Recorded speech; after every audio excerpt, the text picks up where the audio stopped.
Today, we'll debate are VTuber concerts better than idol tours?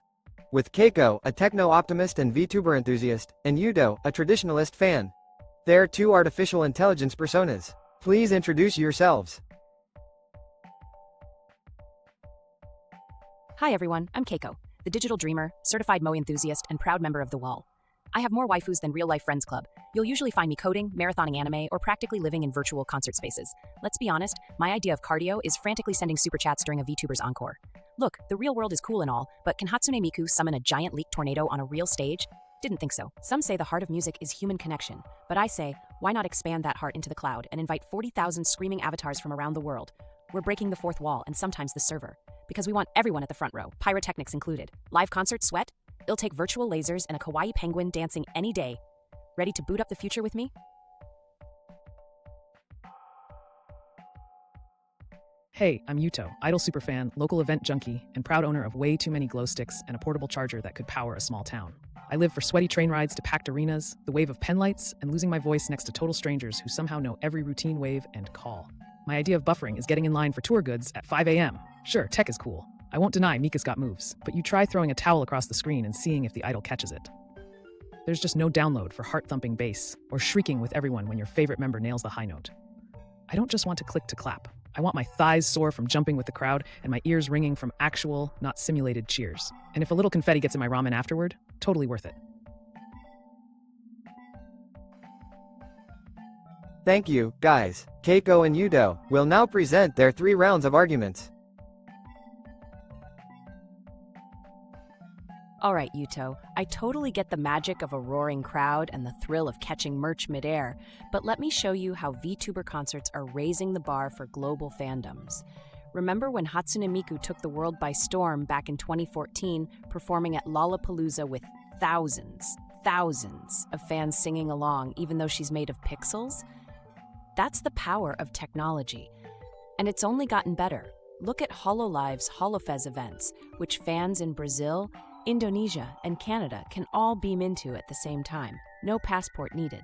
Plus, everyone, hardcore fans and newbies alike, gets a front row seat. The overwhelming energy, pyrotechnics, and interactive features like live chats and AR filters, those are tools that let anyone, anywhere, join the hype. It's not just about replacing concerts. It's about breaking the boundaries you love and inviting everyone, whether they're shy, busy, or across the globe, to experience the wild ride together.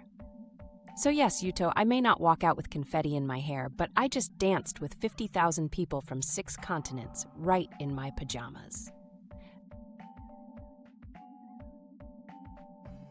Keiko, I respect that you can jam from your room in your pajamas, and major props to Hatsune Miku for selling out crowds worldwide. But let's be real, a glowing screen and chat sticker just can't beat the pulse-pounding, sweaty, anything-could-happen chaos of an actual idol tour. Remember Baby Metal's mosh pits in Tokyo Dome? Or the unstoppable crowd chants at AKB48 handshake events? That's history, raw and unfiltered. No internet lag can replicate the surge of sound vibrating through your bones, or the sense of unity when thousands jump up for an encore. Together, shoulder to shoulder, no avatar filter needed. And think about the idols, too. Sharing a physical space with their fans pushes idols to new heights. They feel our energy and give it back times 10. Sure, tech connects us globally, but it also keeps us one remove away from the real tears, laughter, and occasional stage slip-up that makes a show memorable. I say, let's not swap flesh and blood connection for pixels, no matter how kawaii their 3D model is.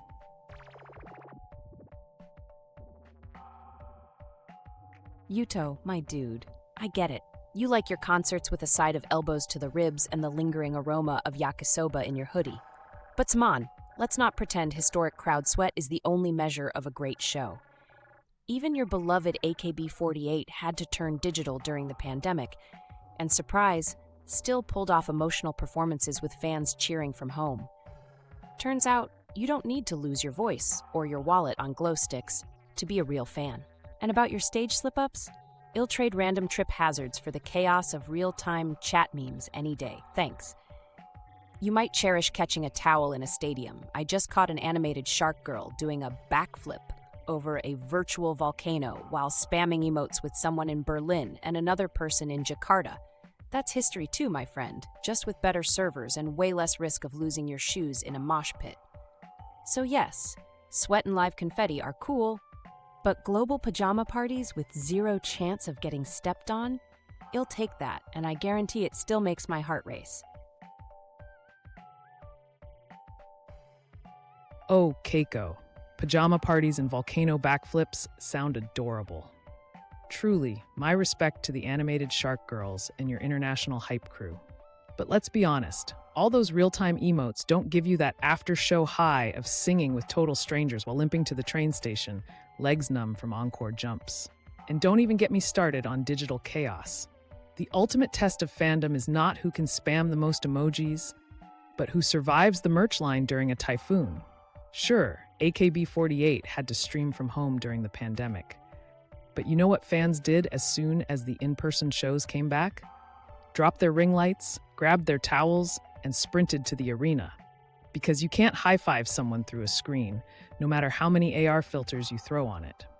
So yes, maybe I'll lose my shoes, but at least I'll find new friends who'll help me look for them. It'll take real crowd noise, real feelings, and yes, real yakisoba-stained hoodies over digital confetti showers any day. Call me old school, but I know where the soul of a concert lives, and it's not on my laptop. Yuto, you talk a big game about typhoon-level merch lines and missing shoes, but nostalgia's not a substitute for inclusivity, my friend. Sure, the after-show limp is a badge of honor, but what about fans who literally can't make it to the concert? Should they just settle for grainy YouTube uploads and envy rants? With VTuber and digital idol shows, nobody gets left outside in the rain, not even when the weather's worse than your yakisoba-stained hoodie. High fives are great, but try sending someone a giant 3D emoji hug or helping crash a Twitter hashtag worldwide. Those digital moments create new kinds of bonds that reach beyond borders, time zones, and hygiene standards, if I might add. Yes, you can't hand your idol a towel, but you can help them trend #1 and watch them geek out about it in real time. Try VIP rowing that at a sweaty arena. To wrap up, I respect the spirit of the live show, but the future is about access, creativity, and making global memories. Pants and perfect hair totally optional. See you in the digital crowd, Yuto.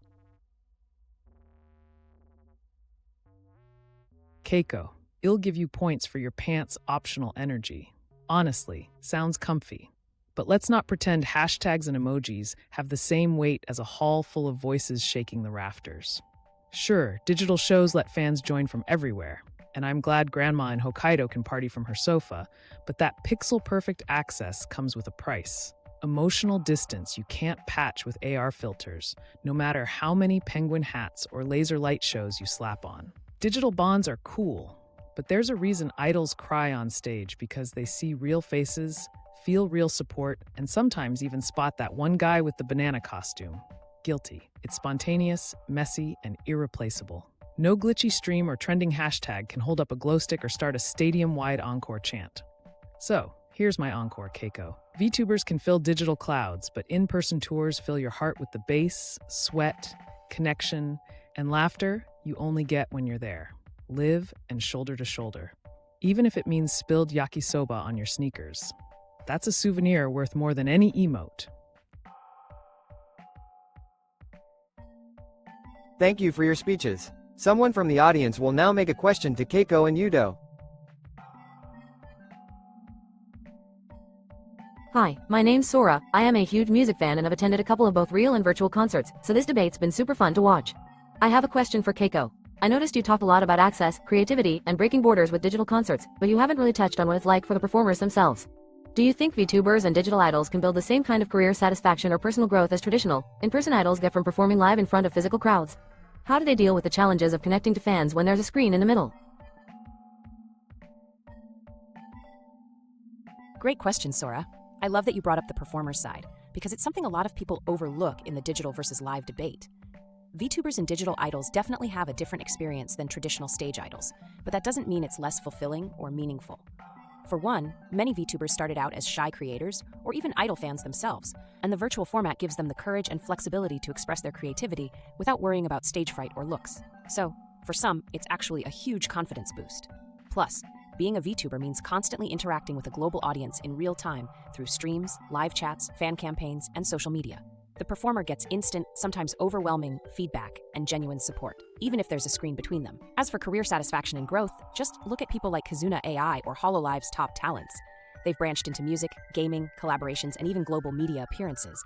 Many have grown massive, passionate communities and have seen their projects turn into major events or chart-topping singles.